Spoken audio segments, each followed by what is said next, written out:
un univers particulier, un univers, on va dire, authentique. Même les morts veulent qu'on parle d'eux au présent. Voilà un autre livre qui est particulier. On ne revient jamais au pays natal en vain, mais on n'y revient jamais entier non plus. Hello mes ados, j'espère que vous allez bien, j'espère que vous m'en voulez pas trop parce que ça fait très longtemps que je n'ai pas fait de vidéo. Bref, donc je me fais pardonner et je vous emmène au Congo, dans un bar, dans un cimetière. Bref, prenez vos valises, on embarque, ou en tout cas on va vers l'univers d'Alain Mabanckou, puisque je vous avais dit qu'au mois de juin, on allait explorer un peu son univers. Même si je vous avoue qu'en 7 livres, on ne peut pas vraiment tout explorer, puisqu'il a fait d'autres œuvres, mais je me suis concentrée sur 7 livres. Donc je vais vous présenter ma pile à lire de ce mois-ci. Donc 7 livres, 7 ambiances pour vous donner envie de découvrir Alain Mabanckou, de le redécouvrir si vous le connaissez déjà. D'ailleurs, dites-moi en commentaire si vous connaissez déjà les livres, mais ça peut-être que vous me direz à la fin de la vidéo quand vous aurez terminé de regarder. Bref, et je vais vous faire aussi un top 3 des lectures que j'ai fait ce mois-ci. C'est parti. Donc, pour ceux qui ne connaissent pas Alain Mabanckou est né en 1966. Il est né au Congo, il est venu en France pour étudier le droit, team juriste. Et ensuite, en 2006, il a remporté le prix avec Mémoire de Porc-Épic. Il est allé ensuite aux États-Unis, il a enseigné à UCLA. Et donc, il fait la navette comme ça, entre les États-Unis, la France et l'Afrique, j'ai envie de dire. Voilà. Petite anecdote que je voulais vous partager parce que j'ai trouvé que cette citation résumait bien en fait son œuvre. Le français est une langue prise en otage. Moi, je vais la faire danser comme à Brazzaville. Et c'est exactement ça. Vous allez voir que quand vous lisez, effectivement, le français danse. On va commencer par Black Bazar. Black Bazar, c'est un livre qui est sorti en 2009 aux éditions Le Seuil. Dans ce livre, vous allez voir que le personnage principal qui se fait surnommer Black Bazar, fait des chroniques amoureuses et un peu sociales dans un style, on va dire, déjanté.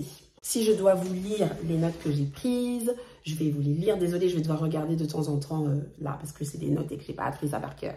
On suit un dandy largué qui ressasse sa rupture avec une femme surnommée la femme crépue, tout en philosophant sur les relations amoureuses, les clichés sur l'Afrique et la sape.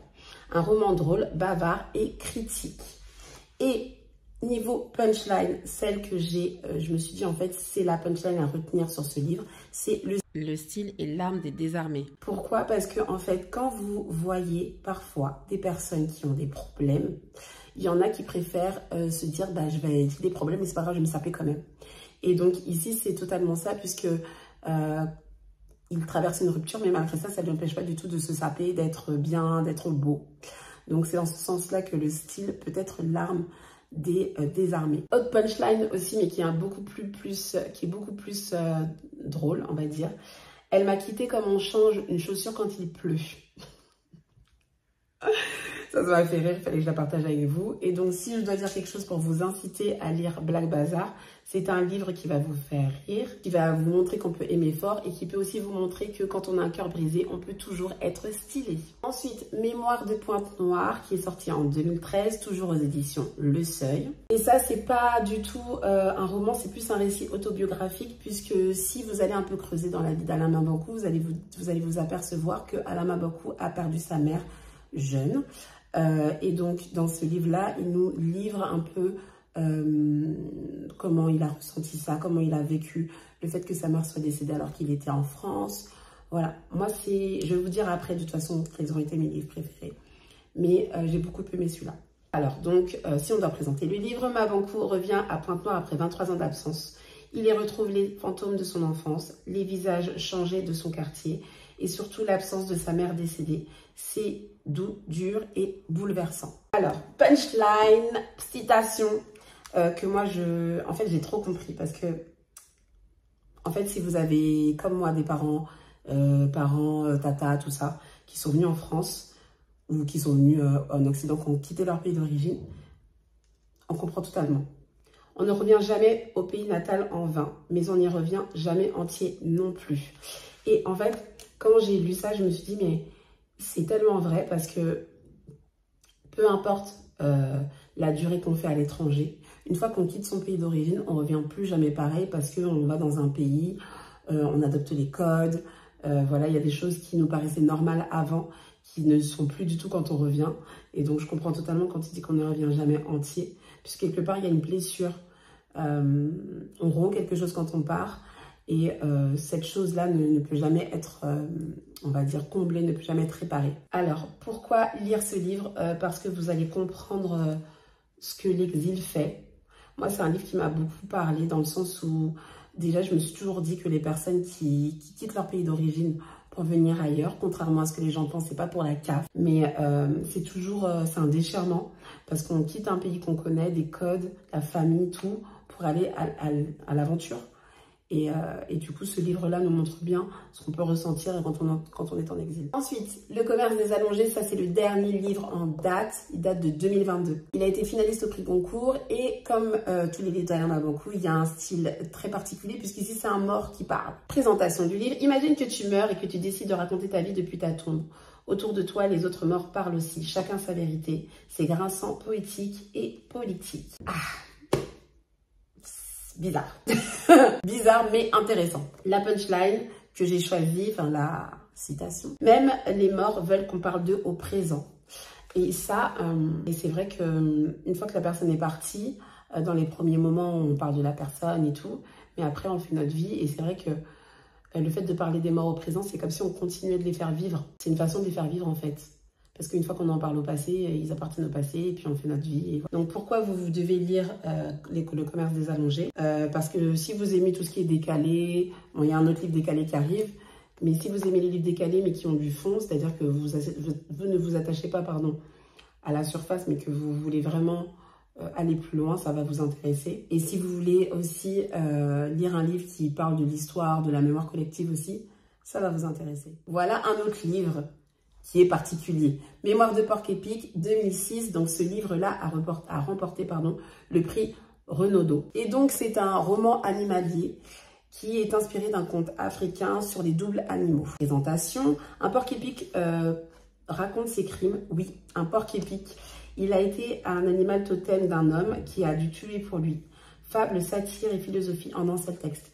Ça, au début, je me dis... Parce que moi, je vous dis, quand j'ai vu les livres, quand j'ai dû les choisir, quand j'ai vu Mémoire d'un porc-épic, j'ai dit ça, c'est quoi ça encore? Comment on peut faire une mémoire d'un porc-épic? Effectivement, c'est la mémoire d'un porc-épic. Ce qui est intéressant, c'est de voir tout ce qui est mystique, le fait qu'on attache beaucoup d'importance au mysticisme en Afrique. Et on voit aussi donc que le porc-épic va raconter tout ce que le gars a fait, tout ce que son maître, son double, a fait. Citation, les hommes sont la seule espèce qui tue pour des idées. Est-ce que c'est faux? Les autres animaux, ils se tuent pour manger. Nous, on se tue pour des idées, on le voit à travers tous les conflits qu'il y a dans le monde. Congo, Palestine, les Ouïghours, enfin bref. Tout ça, d'ailleurs, il faut penser à eux. Mais vous voyez que pour des idées, on se tue. Pour des idées.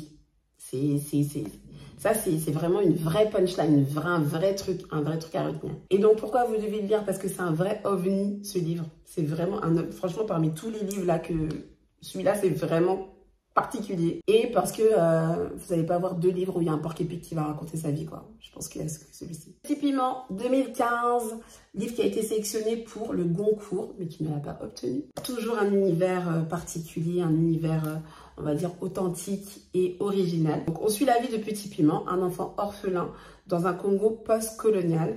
Il fuit l'internat, survit dans la rue et tente de construire son identité dans un monde chaotique. Si vous voulez savoir de quoi ça parle. Et donc, punchline, citation. L'orphelinat est l'endroit où l'on apprend à se débrouiller seul, même quand on est plusieurs. Il y a des punchlines, j'ai pas besoin d'expliquer, je pense que vous comprenez directement où on est. Pourquoi vous devez lire ce livre?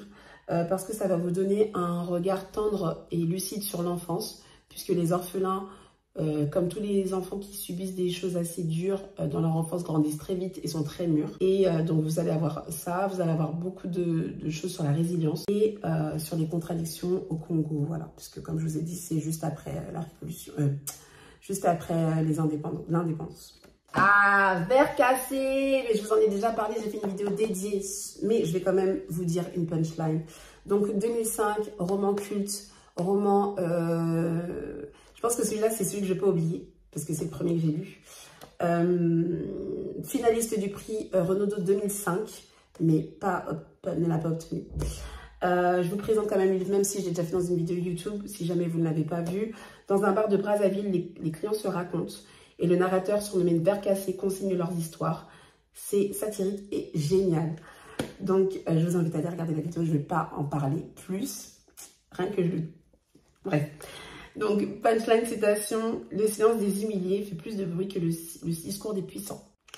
Est-ce que c'est faux? C'est pas faux. Moi, ce que je comprends quand je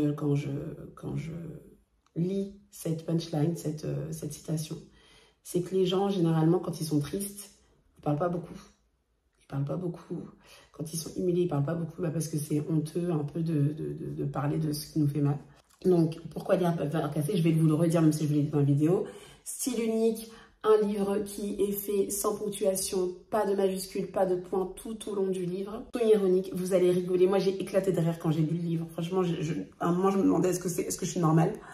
Mais allez le lire.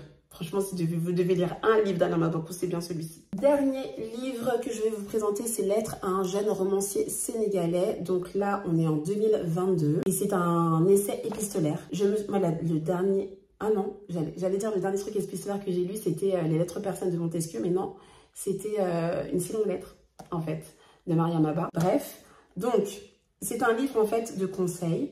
Et surtout une lettre d'amour à la littérature africaine. Dans ce livre-là, il va parler d'engagement, il va parler de pièges à éviter, de liberté à prendre. J'ai beaucoup aimé et là, quand je dis il y a des punchlines, il y a beaucoup de choses qu'on peut ressortir comme ça dans une conversation limite. Un écrivain n'a pas obligation de plaire, il a obligation de dire. Et quand je vois cette punchline, c'est même un artiste. Pour moi, un artiste, quand il fait son art, il est là certes pour divertir, mais arrivé un moment, il faut aussi être là pour dire les choses. Je pense qu'il a voulu dire ça, en tout cas c'est ce que je pense. C'est qu'il ne faut pas, les auteurs africains d'expression française, d'expression, peu importe la langue dans laquelle ils écrivent, il ne faut pas qu'ils écrivent en se disant il faut que je suis dans cette case-là, je ne peux écrire que dans cette case-là. Non, c'est un truc à dire, tu le dis, ça passe ou ça casse, mais au moins tu l'as dit parce que tu es légitime à le dire en fait. À partir du moment où tu écris, tu es légitime à dire tout ce que tu penses. Certes, il faut bien le dire, mais tu es légitime à le faire. Il ne faut pas rentrer dans ce dans quoi on nous attend. Si vous êtes écrivain, si vous êtes passé une littérature, je pense que c'est quelque chose qu'il faut lire avant même d'écrire. Maintenant que je vous ai présenté tous les livres d'Alama Bankou, je vais vous dire quel a été mon top 3. C'est dur. Je sais déjà le numéro 1, je sais c'est qui. Déjà, j'hésite en fait. Je vais faire un top 4. Alors, numéro 4, Mémoire de Porc-Épic. Parce que l'originalité m'a plu, même si elle m'a décontenancée, mais ça m'a plu. Et puis, si c'est un livre qui a reçu un prix, je pense que vous devez aller lire pour essayer de comprendre pourquoi il y a eu le prix. Mais j'ai vraiment aimé ça. Voilà. Numéro 4. Numéro 3, celui-là. Parce que c'est des vrais conseils.